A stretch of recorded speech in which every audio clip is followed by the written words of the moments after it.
Good evening, Zimbabwe. It's happening again. Those unmistakable silhouettes of power, the rumble of metal on tarmac, the eerie sound of déjà vu. Today, two convoys of military tanks rolled through Harare, and suddenly the city's air grew heavy, thick with memories of November 2017, when a coup that wasn't a coup birthed a new political dawn that quickly turned into another long night. They tell us, of course, that it could be military exercises, the same excuse we have heard before every major national tremor. But Zimbabweans are not naive, not after tanks once rolled out for drills and ended up rearranging the presidency. The sight alone sends shivers and sparks across a nation long conditioned to associate armored vehicles with regime change, repression, or both. When tanks roll, they don't just move metal, they move hearts, fears, and memories. Some Zimbabweans felt that old dangerous flicker of hope.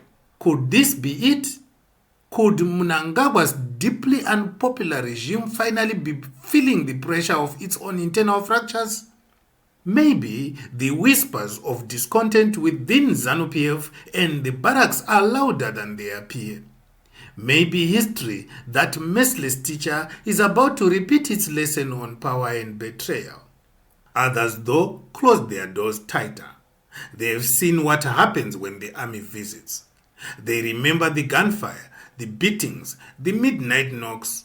For them, tanks don't signal freedom. They announce fear.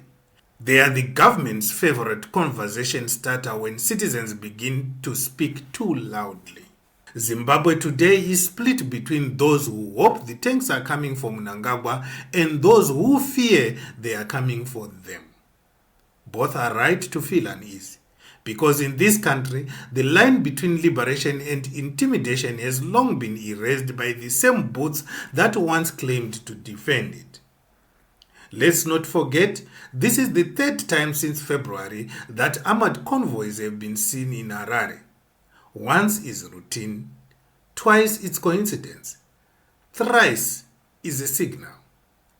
If it's really just training, it's the most politically convenient training imaginable. One that conveniently reminds everyone who is really in charge when talk of 2030 agendas and public unrest grows louder.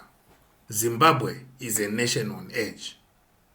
Zimbabwe's economy is in freefall.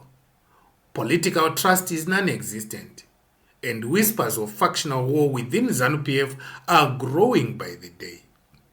When tanks appear in such a climate, it's never normal. It's choreography, power flexing its muscles in public view, a warning to the restless, or perhaps a message to someone inside the palace walls. Either way, it's clear Zimbabwe is once again living in the shadows of its own military. The ghosts of 2017 have not yet left, they have just been refueled. So tonight, Harare sleeps uneasy, not because war has begun, but because its symbols are back in motion. And for a people we have learned to read between the lines of armored columns, one truth remains constant. Whenever tanks appear, something is shifting behind the scenes. Stay alert, Zimbabwe.